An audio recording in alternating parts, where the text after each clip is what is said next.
phylum. So when we are going to each phylum, you should automatically remember that this phylum comes, which phylum comes after that, because based on evolution only these phylums have been formed. So phylum Porifera, when you come to phylum Porifera, they would be more simple organisms compared to chordates. We are more complex than Porifera. That's why here they are divided on cellular level, because they are not more complex, they are simple organisms.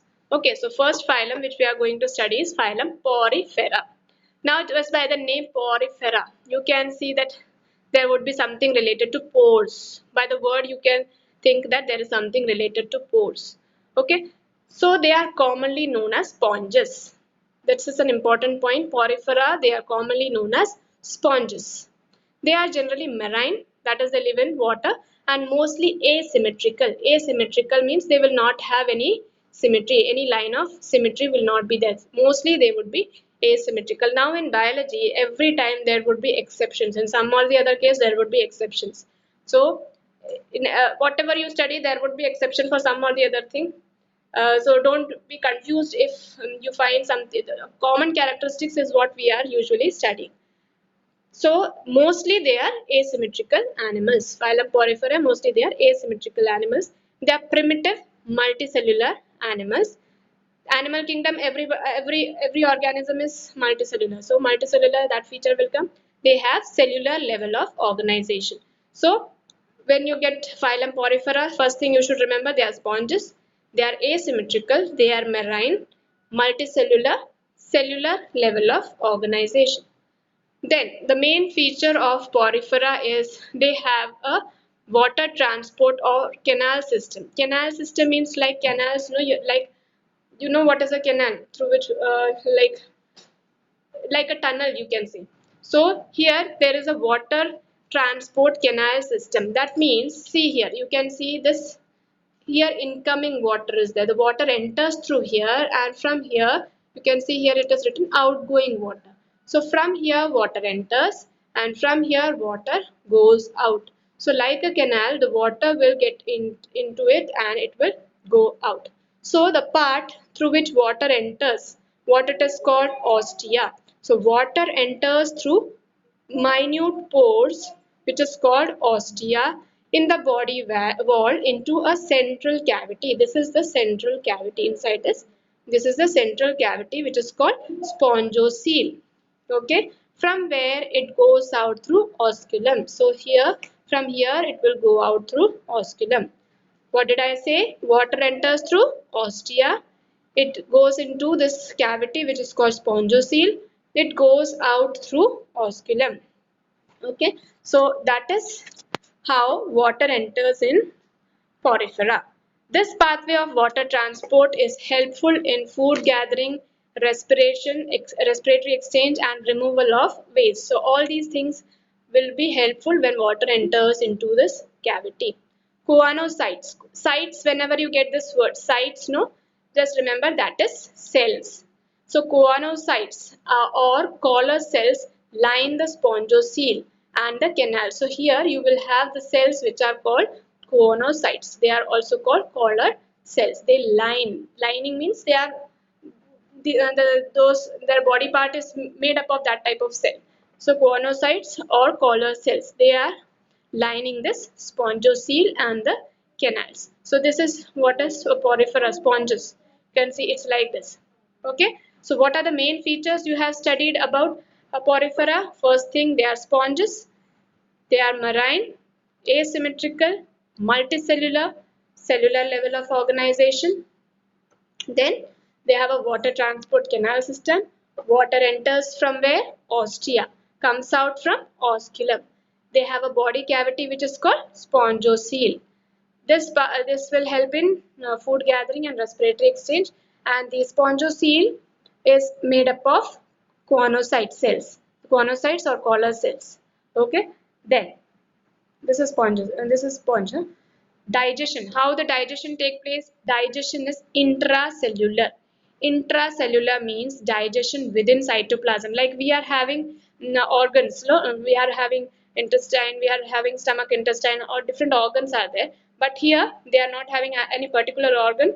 The digestion is taking place within the cytoplasm. That is called intracellular digestion. So that digestion within cytoplasm is called intracellular digestion. See, all these words would be coming to you in the future lessons.